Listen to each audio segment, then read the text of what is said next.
From the newsrooms of the Sydney Morning Herald and The Age, this is Please Explain. I'm Samantha Selinger-Morris. It's Tuesday, December 5th. Honiara is a small city just 3 hours by plane from Australia, where many of the locals struggle on a daily basis. They grapple with poverty, crime, and unemployment. Some healthcare centres in town are breaking down, others are running out of paracetamol. This, even though Chinese state-backed companies are investing hundreds of millions of dollars into the Solomon Islands. As one landowner said of the investors who are failing to fulfill their promises to the locals, they're treating us like animals. Today, North Asia correspondent Eryk Bagshaw on how the locals are suffering now that China has become the new power player in the Pacific, and what threat this could pose to Australia.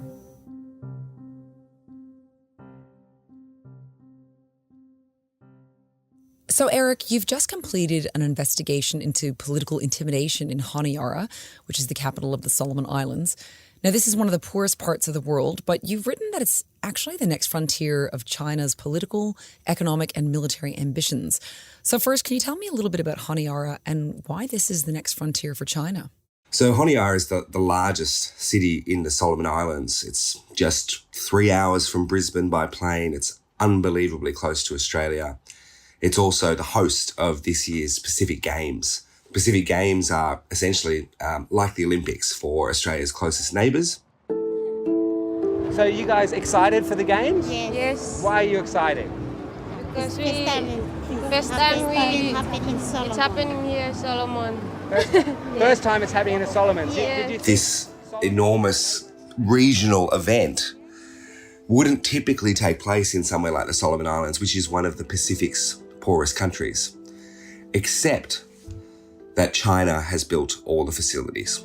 So if you were to walk down downtown Honiara today, you would see desperately poor people and a glistening white stadium, aquatic centre, tennis complex right next door. Yes, everyone is very excited. The atmosphere is very good. Everyone is loving the atmosphere, enjoying moving around.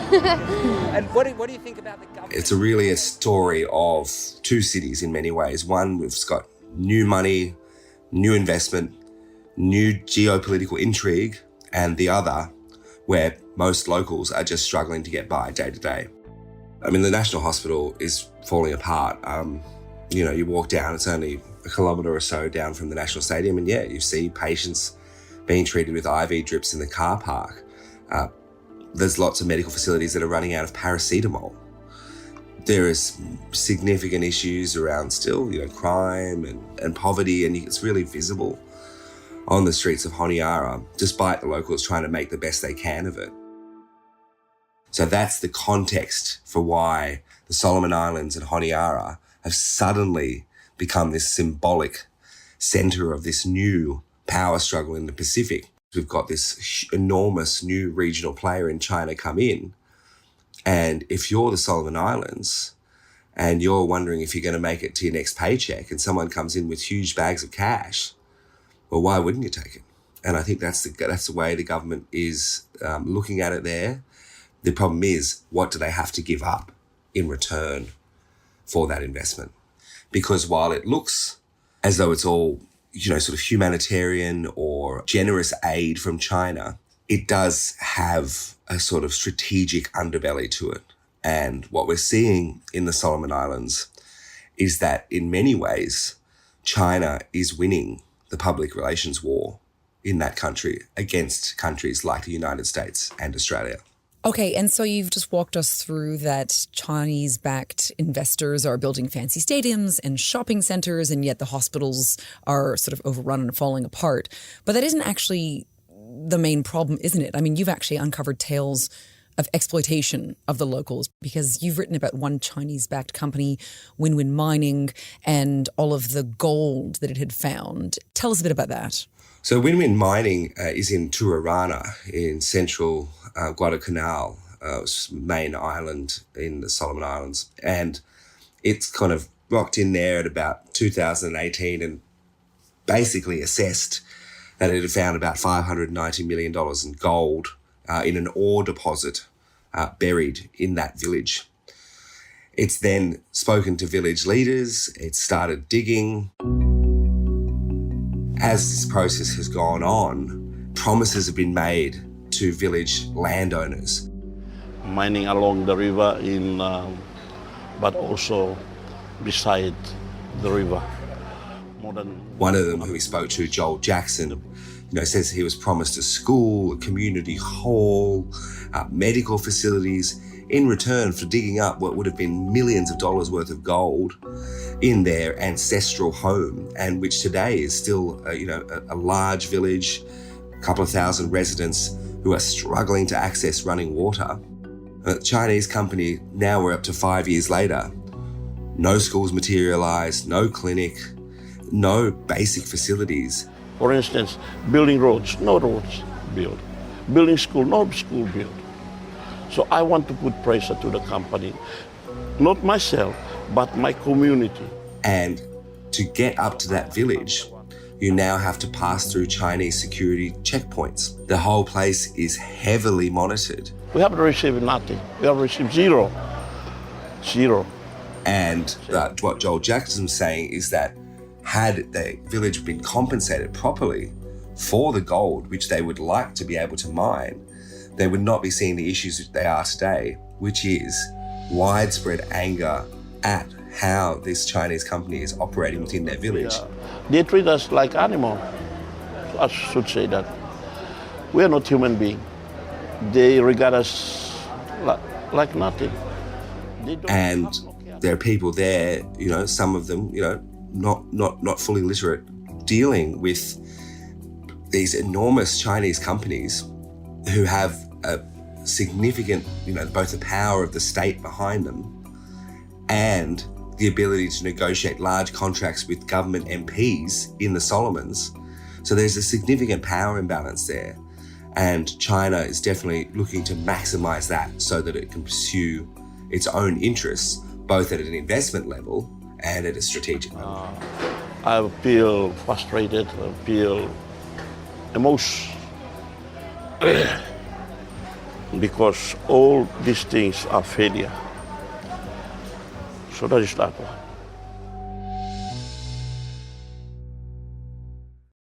So, Eryk, what does China actually expect in return for all of this investment in the Solomon Islands? There's a couple of angles to the strategy.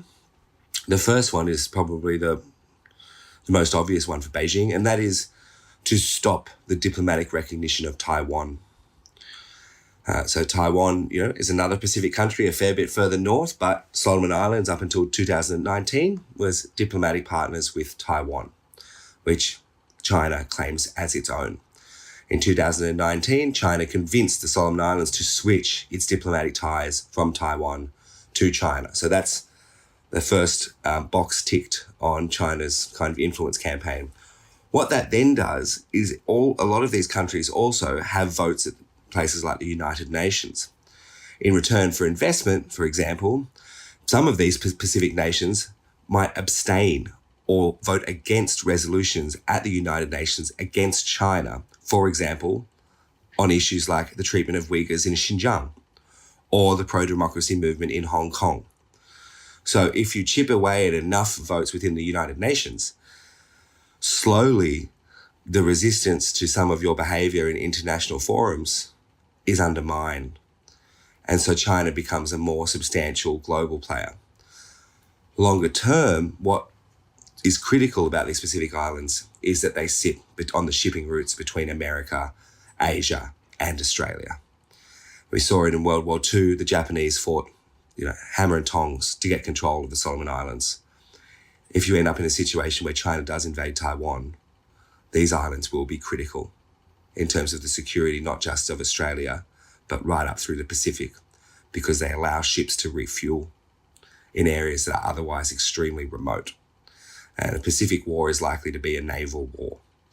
Submarines and their ability to get to depths quick is a significant tactical advantage. All of these situations which have been mapped out through the Pacific point to these islands being critical.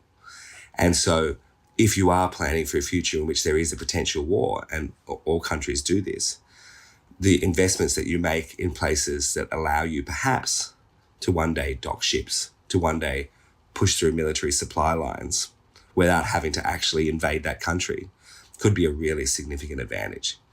And so those are the three long-term strategic goals for China. And for Australia and the United States, it's essentially a continuous campaign to try and stop that from taking place. But on the ground there, it very much looks like both Australia and the United States are starting on the back foot. Okay, so what China is doing in the Pacific is potentially going to give the country greater power on the world stage. But does the country's intimidation of small nations in the Pacific pose a threat to Australia in any way? Well, it poses a threat to Australia being the preferred partner in the Pacific. If you're in government, the Chinese model of aid is very attractive. And for that matter, if you're in the media, Alfred Sasako, who's a journalist, an editor with the Solomon Star, he freely admitted to me, we would not be printing our newspapers without hundreds of thousands of dollars in Chinese state investment. So that's essentially Beijing, through the embassy, printing the largest newspaper in the Solomon Islands. Now, you can see how that could be problematic in a place where Chinese investment is streaming in and critical questions could be asked of whether it's fit for purpose. But Alfred, who in some ways believes in some of this sort of alternative Chinese model for development, it doesn't see a problem with it. In fact, he said China is a democracy with Chinese characteristics, which is a classic propaganda line from Xi Jinping himself. And this changing of the narrative gives China a greater foothold in the region. It means it's winning hearts and minds.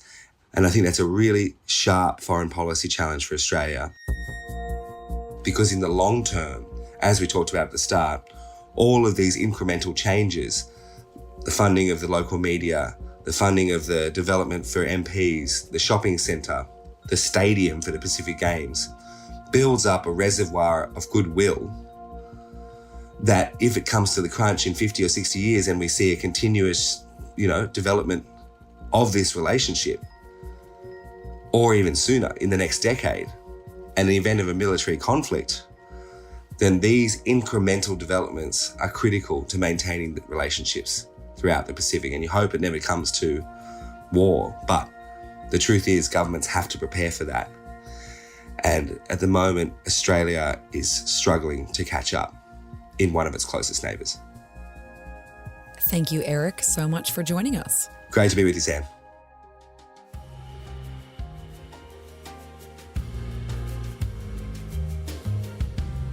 Today's episode of Please Explain was produced by Julia Carr-Katzel, with technical assistance by Chi Wong.